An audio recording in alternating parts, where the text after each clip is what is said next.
On TV, on radio, and on your smartphone. This is Talk TV.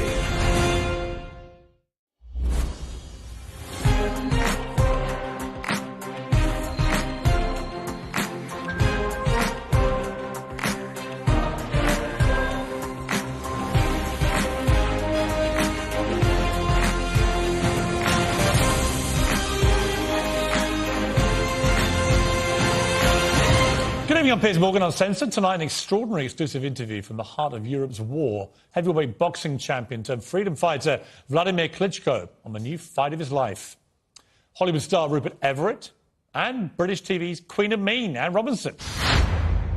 But first, when trans activists dressed like ninjas blocked women from speaking about women's rights in front of the statue of suffragette Emmeline Pankhurst, I thought it was ridiculous. But I wanted to have a good faith debate with someone I disagree with. It's what this show is all about. Sadly, my guest had other ideas. We've bleeped it for decency this time, but it makes a powerful point about the tribal, toxic nature of a debate that too many people are simply afraid to have. Well, Emmeline Pankhurst, the founder of the suffragette movement, is an historic feminist icon, but trans rights protesters disagree. This weekend, a group calling themselves Manchester Trans Rise Up, dressed like paramilitaries, complete with balaclavas, and forcefully stopped a women's rights campaign group from holding an event next to a statue of Pankhurst. Get your hands off me. You're grabbing my Hey. Pretty appalling scenes. They also tied the trans rights flag around the statue's waist, like an apron.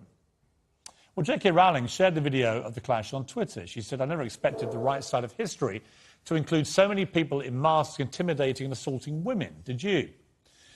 So can trans rights coexist with women's rights? It's all getting very emotive and very heated. A trans woman and activist, Jane, not her real name, she's wearing a mask to protect her identity, joins me from the site of the protest. Jane, welcome.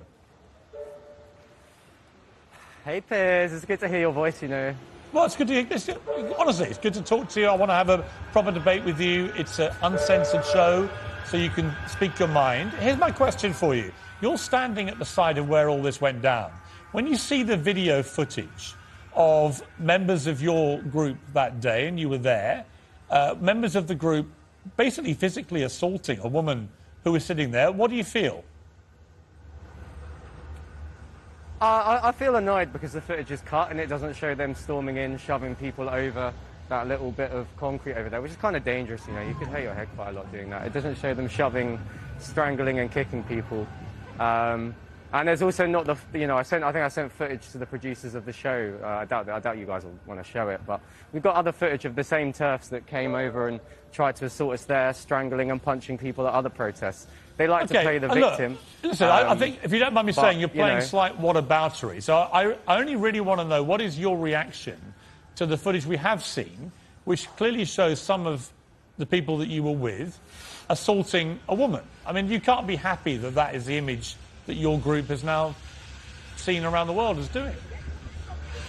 I mean, firstly, I would say, as I just said, you know, the footage is cut. You can't see the start of the footage.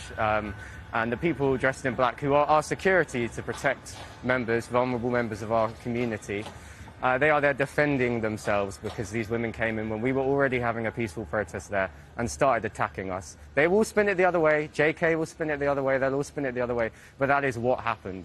It's just they have a lot more money and power than us, so it's easier for them to get a reach and put that message out. But let me ask you. But what I would say, you know, the way I really feel about that, I think it was a good thing that we came to that. You said that it was because we didn't like Emmeline. It's not that we didn't like Emmeline. She was racist. She was also a Tory. So, you know, we probably wouldn't have got on with her for it. All right, let me put my cards on the table. I've always supported trans rights to fairness and equality, and I mean that sincerely. I want everyone... bro. Well, you can say bro, and that's fine. You're entitled to. It's an uncensored show, and you've just proven it. But let me just say to you, I always wasn't your profile picture? Well, wasn't your profile picture? I listened to identifying as a penguin. There's no point swearing. I apologise to our viewers for your bad language. This is a chance for you to present yourself in a way where we can have a proper debate. If you've got no interest in doing that, that's fine. But I'm just going to say to you that I've always supported trans rights to fairness and equality. My issue with the way this trans debate is going is in issues like sport, for example, where I think it's very unfair that trans women should be competing against women born to female biological bodies. I have issues about safety for women. I have issues about other areas of women's rights. Piers, do you understand... Piers, well, let me ask you a question. Do you understand and appreciate... What are all these dog whistles and talking points? They're not dog whistles and talking points. They are legitimate of concern. You can't just call everyone who disagrees with you... Please. If you keep swearing, I'll have to cut you off. You can go and have a look at their websites. You can have a look at their Twitters. OK, look, I'm trying to give you a chance. I've explained my position. What is your problem with my position? I don't really know. I'm going to leave the interview now. I kind of only came on here because I thought it would be kind of funny. But I want to say you're Well, there you have it. I did try. But honestly, what's the point if someone's going to be like that? And that is the problem with the debate around the trans issues, is that there are too many people on the extremities hurling abuse at each other. If everyone just calms down, we might actually get somewhere. Dustin Hoffman stayed up for 3 days straight to appear tired for his role in Marathon Man. The great Laurence Olivier famously retorted, "My dear boy, have you tried acting?" I mean, that is the job of an actor, right? But some think that gay roles, for example, should only be played by gay actors, and disabled roles by disabled actors, trans roles by trans actors, and presumably, by that logic, Nazi roles by Nazi actors. Or is that ridiculous? Is all of it ridiculous? It's a peculiar kind of method acting zealotry, and it's happening more and more often. It would consider, for example, this sort of scene offensive. You know what a woman said to me in the casino today? She asked me if I was Liberace's son. Really? Mm-hmm. Come here. No. Come here. No. Come here. No, girl, you don't get anything. Oh, yes. You get nothing like it. That was Matt Damon and Michael Douglas, both obviously in Liberace, both acting. Now, my next guest is a gay man who says his career suffered because Hollywood, that great liberal bastion of tolerance and fairness, couldn't grasp or tolerate or be fair about his ability to play it straight. He's, of course, director-producer. Movie superstar Rupert Everett. Lovely to see you. Lovely to see you. When you watch, as a gay man, you watch that scene from Candelabra, the Liberace film. To me, as a straight guy, it seemed very sensitively done, very realistic. You? Yeah, and more than that, for me, watching that film, I was very moved by the amount of work and detail that those two actors bothered to put into their research, the way they attacked the roles. I was elated by it.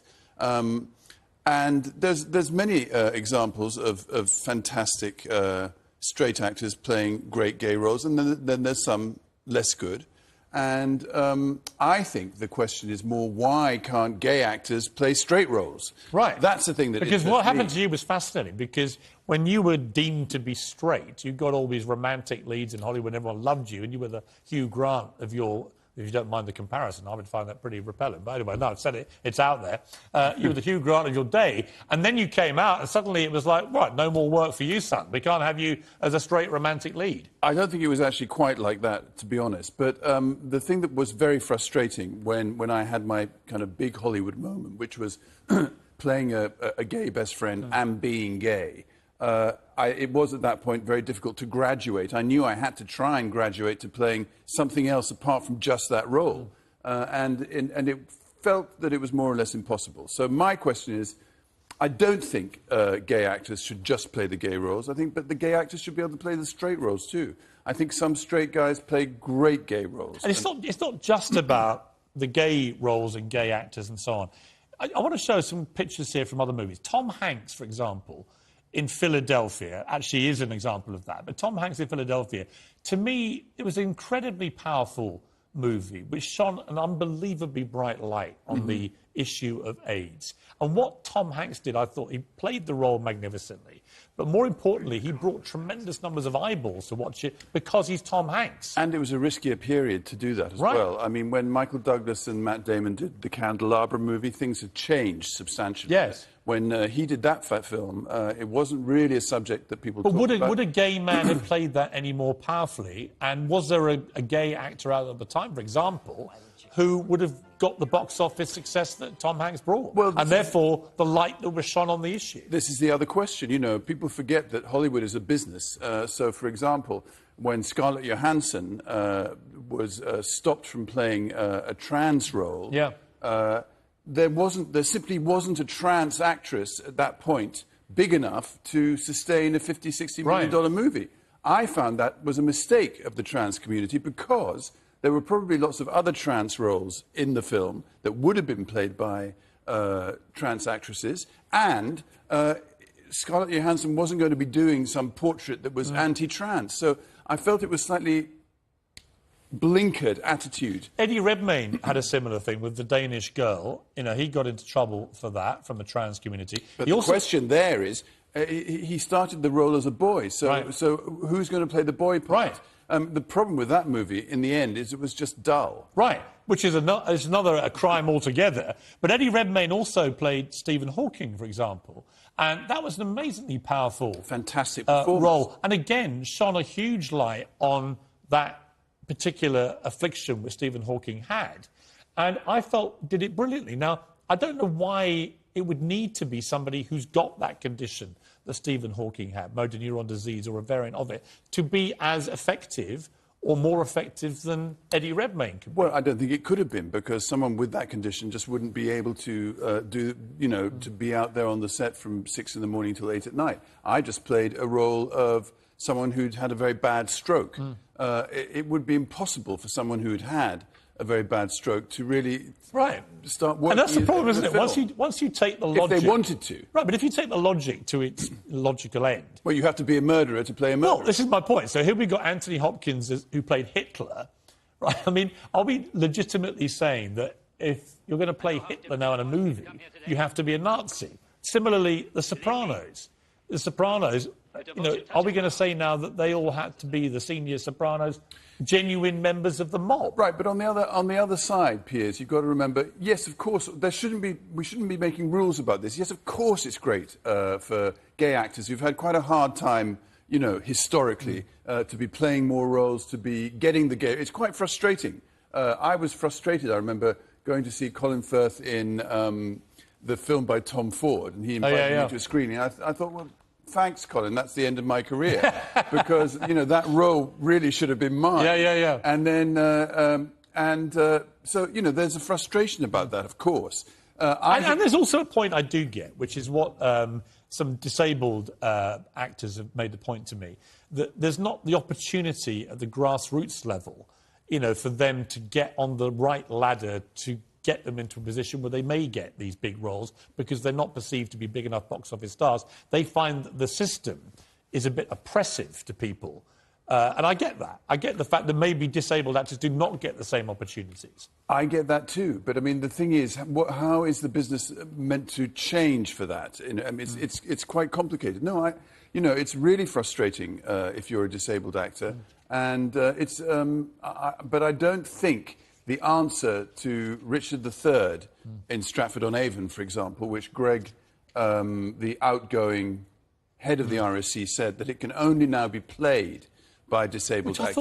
I just thought it was ridiculous to say that. I think it would be I'd love to see it played by a disabled actor, by the way, but I don't see why it's one of the great roles that actors want to play. Acting is acting. Movies and television and cinema are a particular arm. Isn't that the thing? That ultimately...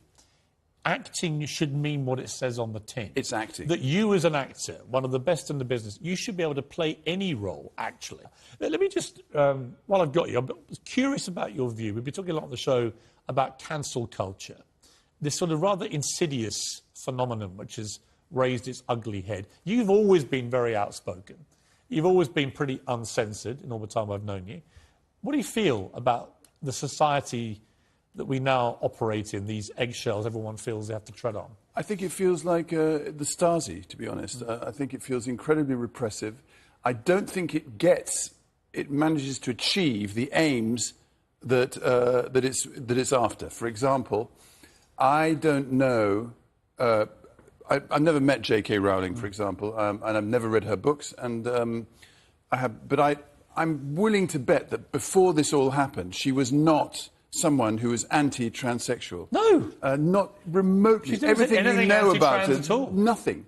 So, but now she might be. It's reached a point where someone's got to start trying to make peace between these two groups. And I think the thing we tend to forget is that in the kind of 24-hour history of humanity, these 2 million years, the women's movement only started literally 3 seconds ago in that whole thing. Yes. So our brains are hardwired to something very anti-women too, in a way. So the trans movement has come right on the edge of the women's movement. In fact, they're probably, when you look at it from further in advance, the same thing. We do. You're right, though. We need to bring the extremities of these debates because to a I more don't believe centrist people position. are trans. These people, I think it's dangerous to call people TERFs when they're not, because you make them into it. J.K. Rowling, to me, is not transphobic. She wants to safeguard women's rights, and she should be applauded for doing so. Rupert, we've run out of time. Great to talk to you. Thank you very much, You're looking in Piers. tremendous shape, I might add. So are you. Really good to see you. Thank you. Thank you for coming in. Thank you very much. Good to see you. I want to play Rupert Everett in a movie. Actually, I want you to play me in a movie. I mean, that would be good, actually. I could. You'd be good as me if you just, I don't know. Lost some weight. Great to see you. Take care. Oh, he's off. You're storming off. Oh, am I meant to? No, not yet. It's fine. I don't know. If you want to, it's the done thing. You can sit there for a bit if you like. Well, Uncensored next, I'll speak to former world heavyweight champion Vladimir Klitschko from Ukraine, a country ravaged by war that's cost tens of thousands of lives of his countrymen.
Vladimir Klitschko is famous across the planet as the former world heavyweight boxing champion.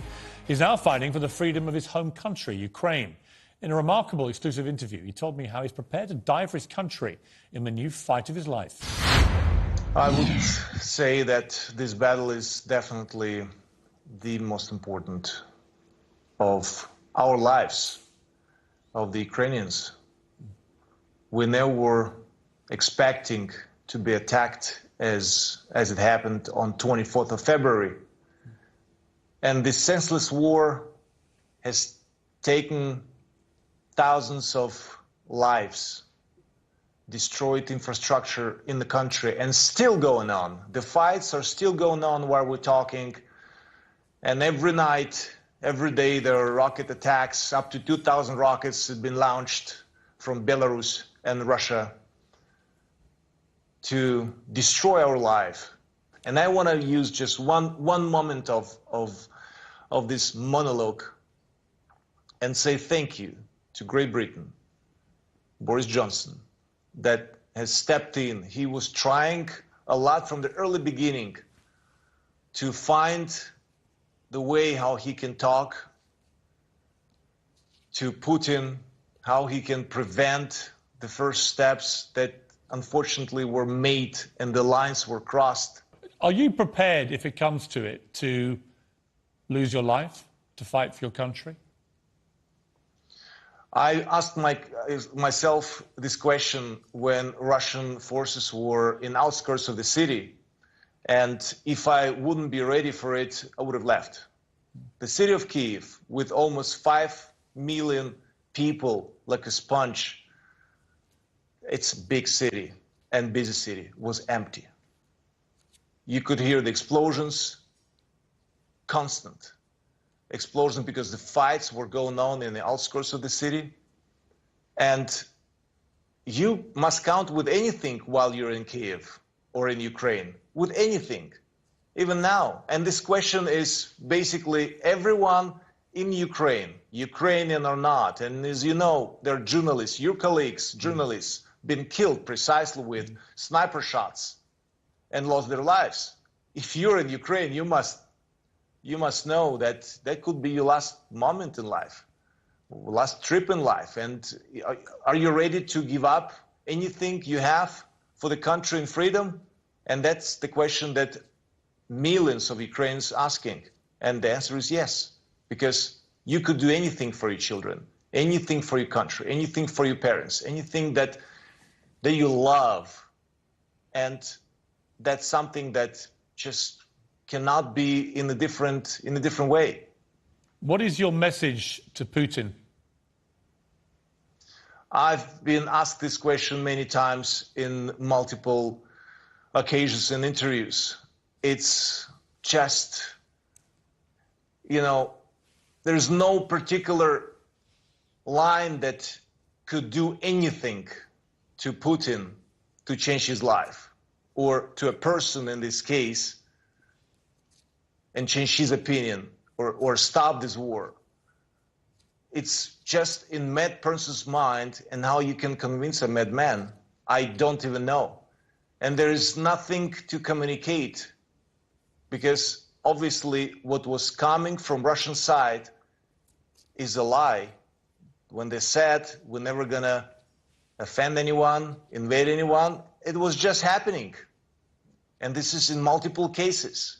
As soon as Russia, Putin, his army, or foreign ministers, or anybody involved were making statements, that was exactly the opposite. So how can we communicate? I don't see even sense or reason. There is just one line that not just Putin, but the entire world must take it seriously. Stop this senseless war. And this is on Putin, and as well as on the free world, because without your support and help, and if you're gonna keep standing silently and just observing what is going on in Ukraine, blood is on your hands too, because you do nothing about it if you do nothing about it.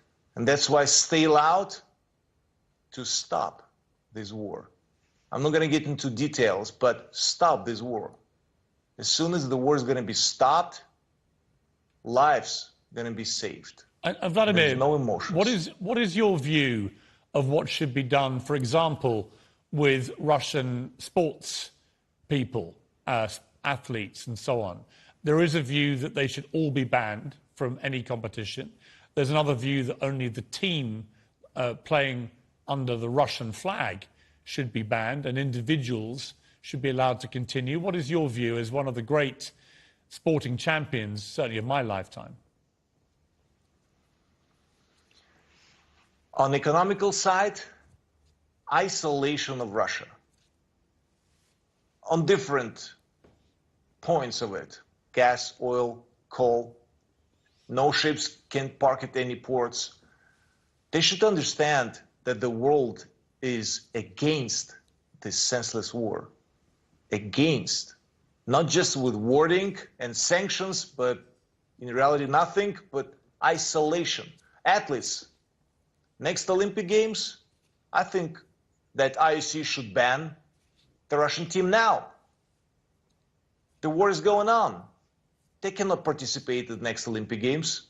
They cannot participate in any athletic events because this war is represented by Russia.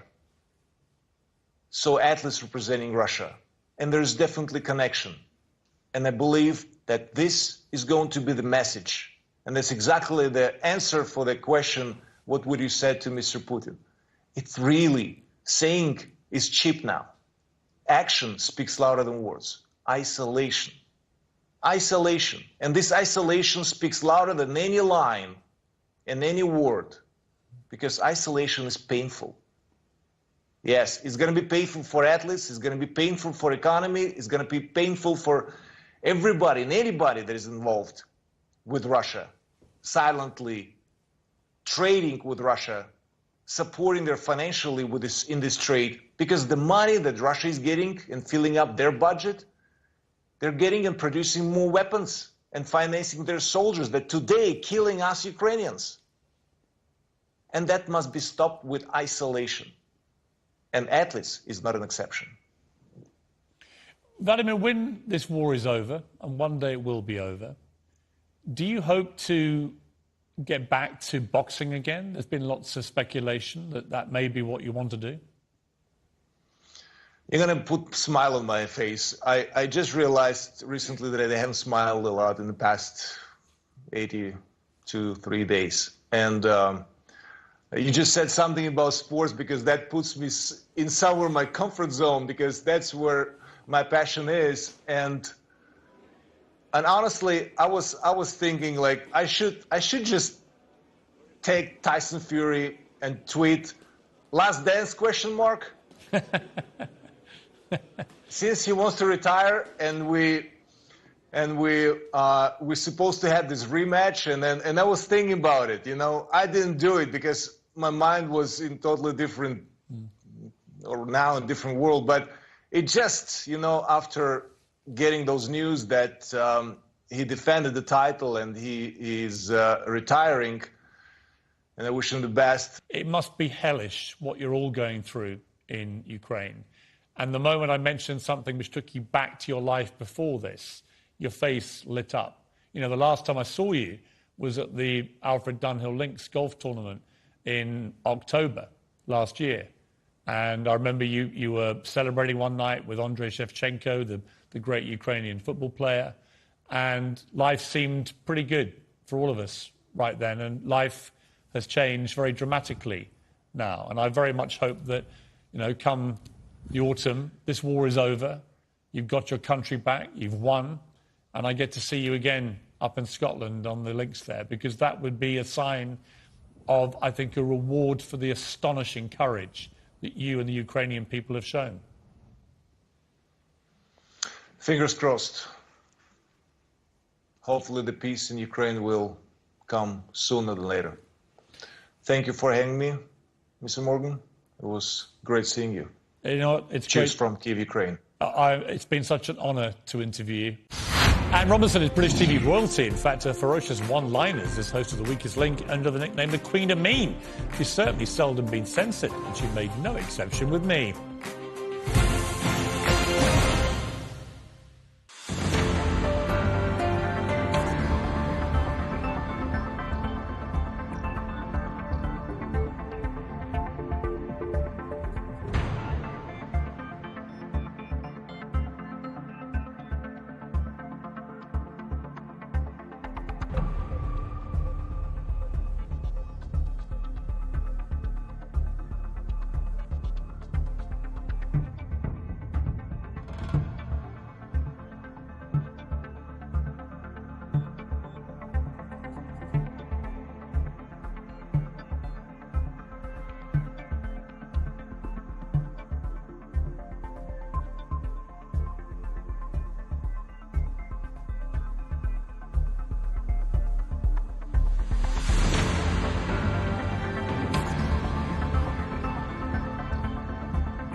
This is Talk TV.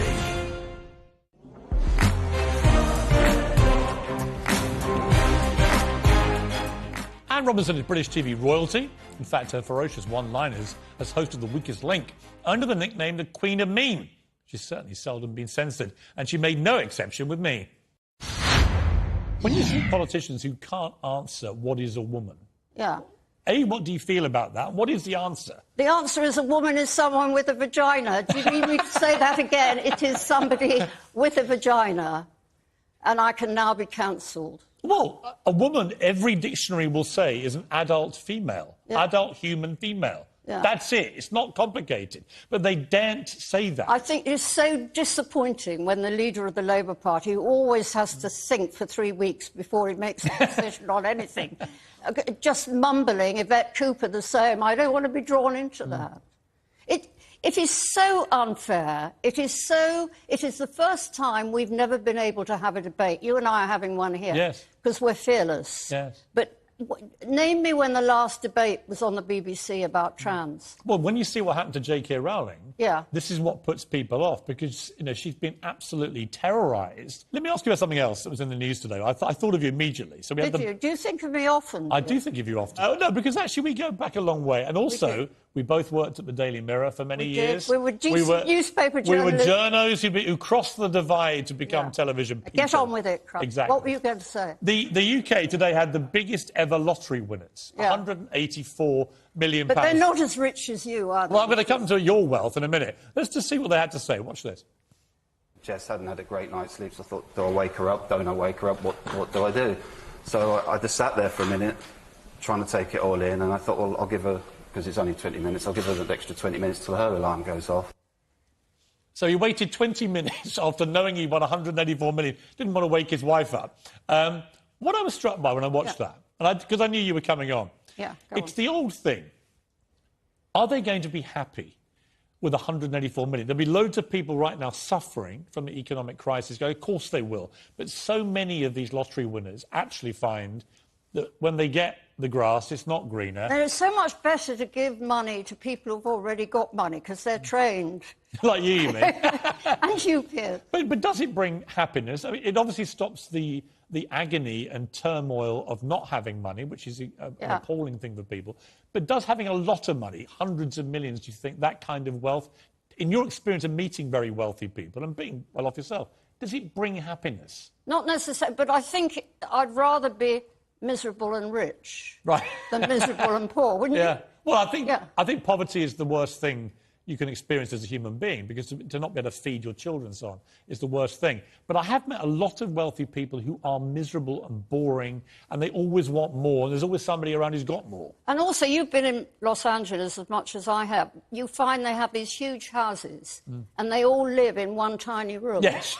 And they watch the television, and the rest of the house looks like the Four Seasons. Everything's beige, and they never use it. What advice would you give these lottery winners? They've got 184 million to spend. Well, I'd give them time, actually. They need time. And they need...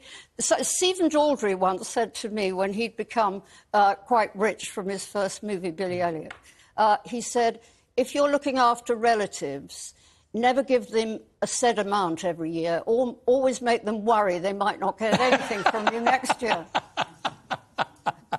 What do you make, Anne, of cancel culture, of this sort of... Well, I don't know. Do you accept it? Do you accept it has to exist? I couldn't care. Because you don't care, do you? No. It doesn't cost me any money, does it, if anyone cancels me? Right. And you're not on social media, are you? You don't do any of it? No. Why? Well, no one's paying me to do that. Why would I do it? But what do you think? The people I find it amazing in a democracy like the UK, for example, or America, these great bastions of democracy, people are terrified of saying what they think now. Well, in case they get destroyed. But you are never off your phone. I watched you in rehearsal. Right. You're doing a bit of rehearsal and you're back on your phone. Yeah. And you do a lot of social media. Well, it's also a great research tool, obviously. I was checking stuff about you. But you're a big emailer. Yes. Yeah. And you're on Twitter, presumably. Yes. Yeah, and you do Instagram. Yes. OK. Do you mind being cancelled? Well, it's funny. I had a little experience of it, Good Morning Let's Britain. talk about you. Yeah. But I lost my job on Good Morning Britain for expressing an honestly held opinion. What a great future you suddenly had. Yeah, it was a great career move. But actually, in the moment, I was pretty appalled that I was not able to express myself honestly and had to then depart a job I loved. I found it a weird new phenomenon. But do you know what, Piers? The nation cried for weeks. Have you got over it yet? You know, I'm quite proud of you because people are incredibly fond of you because you're fearless. Thank you. Yeah, you don't know what to say. Can we give Anne a bit more time, please? I think the interview's beginning to really go the way I hoped. Right. Before I let you go, you've just left Countdown, which a lot of fans will be very upset about. You were brilliant on it. I read the sort of tea leaves. It looked like people weren't getting on great. Would that be fair, all of you? No, I mean, Susie Dent is great. Rachel Riley is completely brilliant at the maths. You just didn't get on well? No, I didn't not get on, but some performers like a lot of noise around them before they go on air, and others like me who are trying to get the contestants to remember what their hobbies are. would like some quiet while she's doing that in the 2 minutes. So it was important to me that we took her mic off so that I could have the... What I love about you is many things, but you're fearless. I love your outspokenness. I love the interviews you give. They always make me laugh, but they also inspire me because you've got a tremendous work ethic. And I guess the obvious question, what are you going to do next? You got any I ideas? don't know. I thought if you upset them here, I could just move in. You know what? We could take you and Talk TV. You'd be fantastic. Yeah, You it's the actually money, would be. but is the money good enough?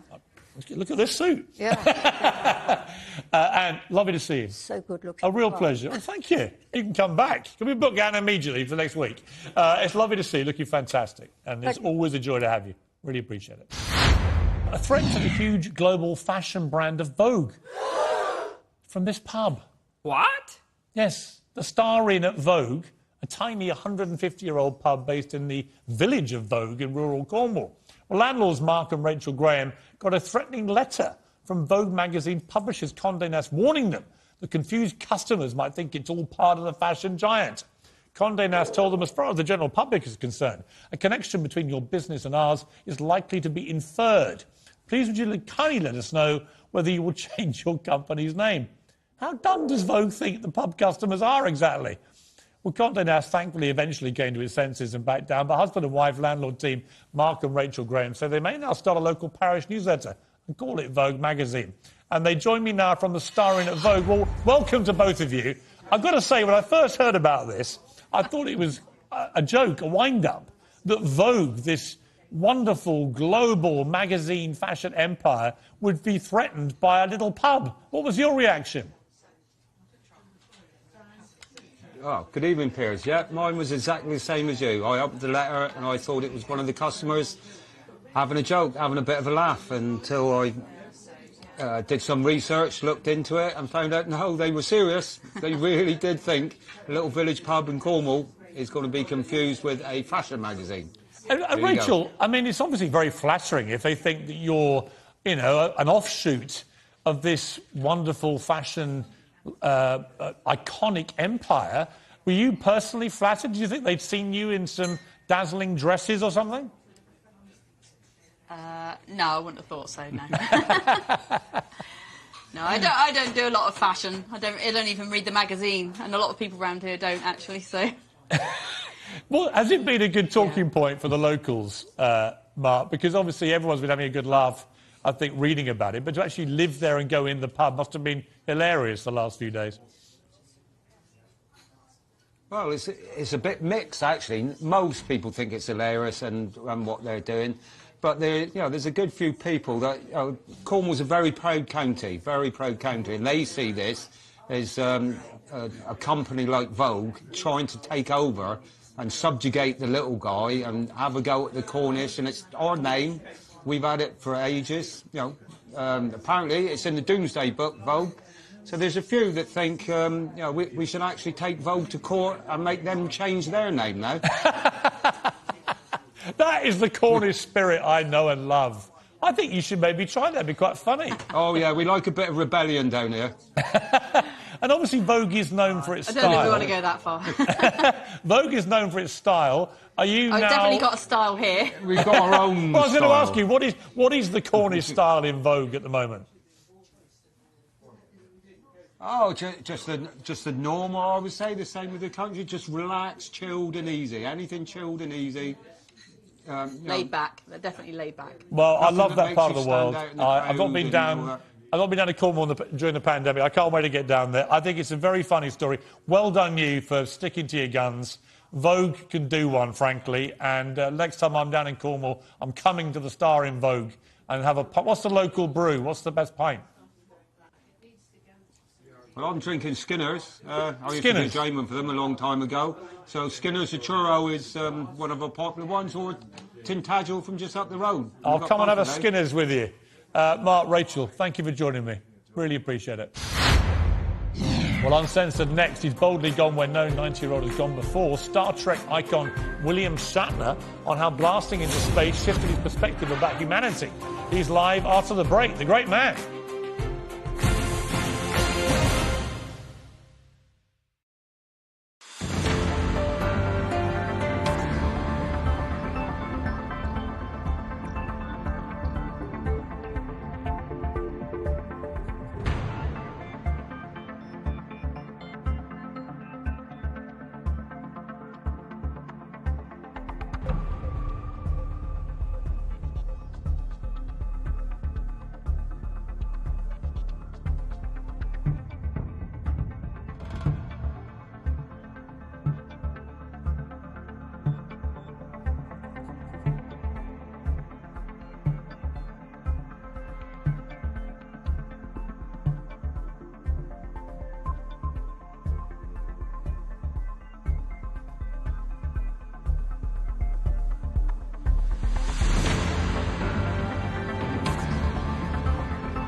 After decades of voyaging through galaxies and science fiction, Star Trek icon William Shatner reached the final frontier in a rocket built by billionaire Amazon boss Jeff Bezos with his Blue Origin. But it took leaving this Earth and being blasted into space in order for the 90-year-old to see what I've been saying for a while. The world's gone nuts. Everybody in the world needs to see. There is Mother and Earth and comfort, but what you see is black. What you have given me is the most profound experience I can imagine. I'm so filled with emotion about what just happened. It's extraordinary, extraordinary.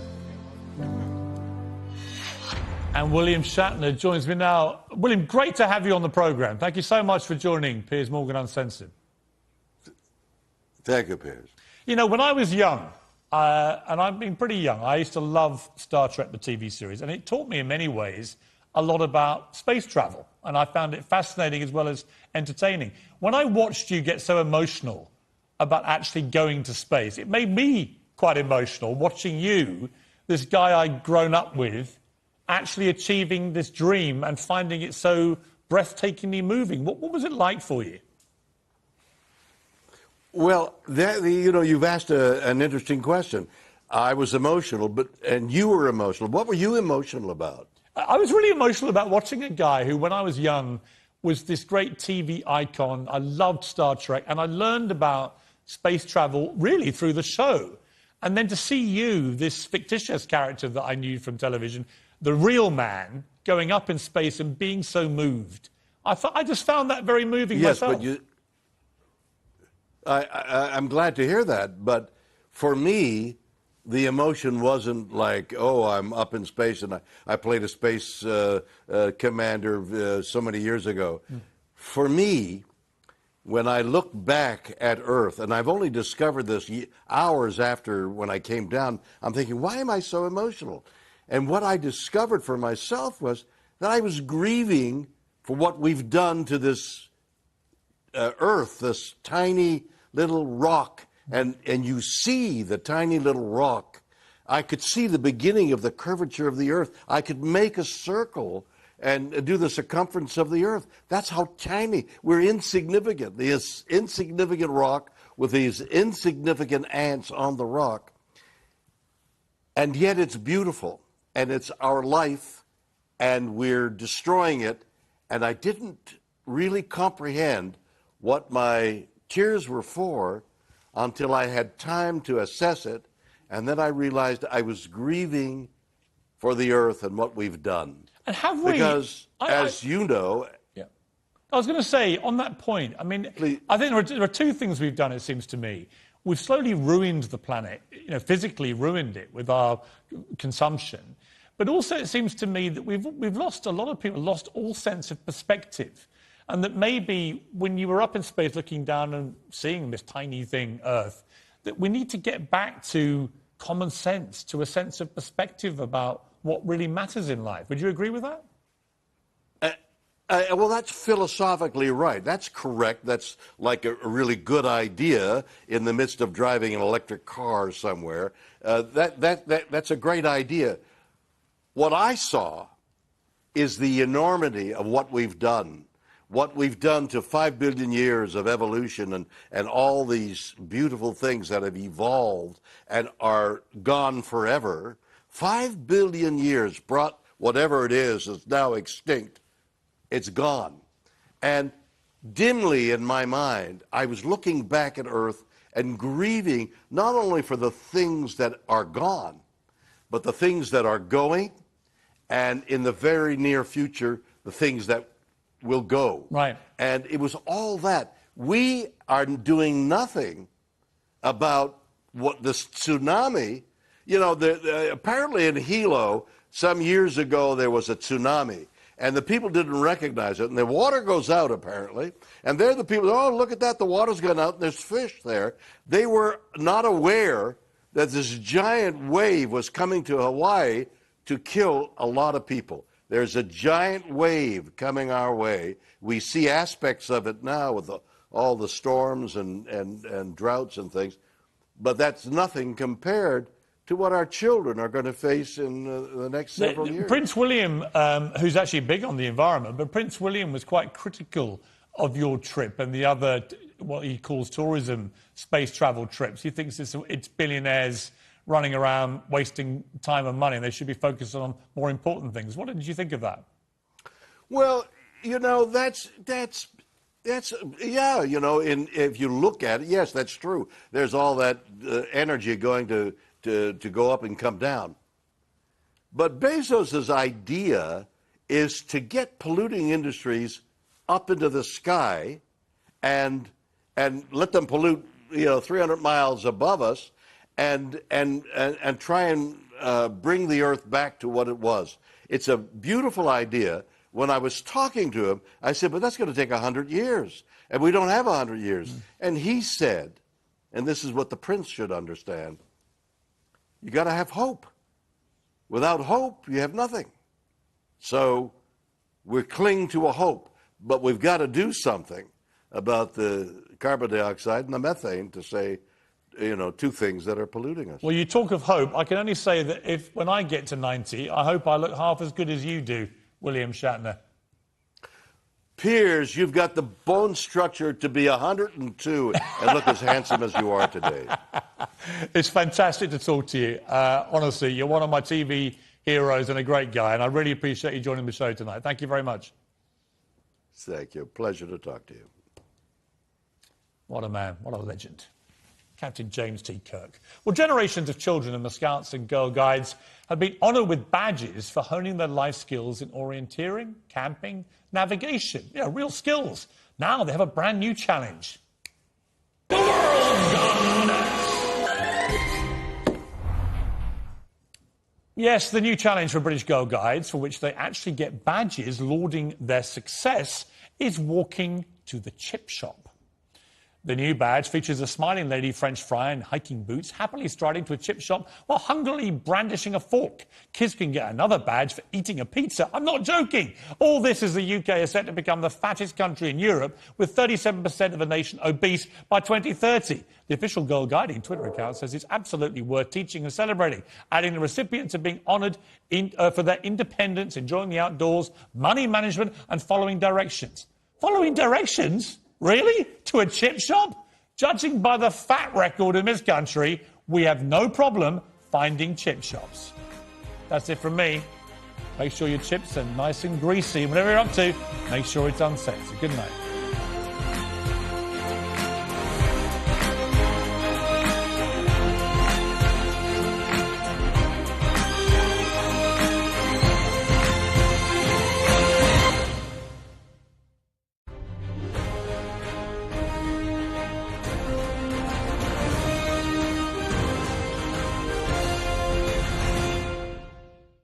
I'm Ian Collins, and you're watching Talk TV, the home of straight talking. What makes me angry? People who own reptiles make me angry. Why would you own a snake when you live on the 14th floor of a flat in Maidstone? I mean, that's just ridiculous. On a more serious level, what makes me angry? The middle-class intelligentsia, the kind of Guardianista characters that purport to walk in the shoes of ordinary people that actually haven't got a clue what it's really like.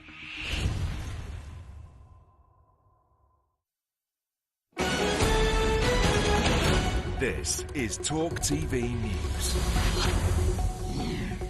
Good evening, I'm Zora Suleiman. Latest reports are suggesting the Prime Minister met privately with Sue Gray to discuss the handling of her Partygate report. It says Boris Johnson is set to be named alongside around 30 others in the civil servant's long-awaited report, which is expected to be published in the full week next week. Cases of monkeypox in the UK have more than doubled to 20. The World Health Organization today held an emergency meeting to discuss the viral infection. And Ukraine's President Volodymyr Zelensky has called a Russian attack on a cultural centre in Kharkiv evil. 7 people were injured in the attack, including an 11-year-old child. It says Russia's defence ministry claims the final Ukrainian troops at the Azovstal steel plant in Mariupol have now surrendered. That's all for now. We'll have more after the talk.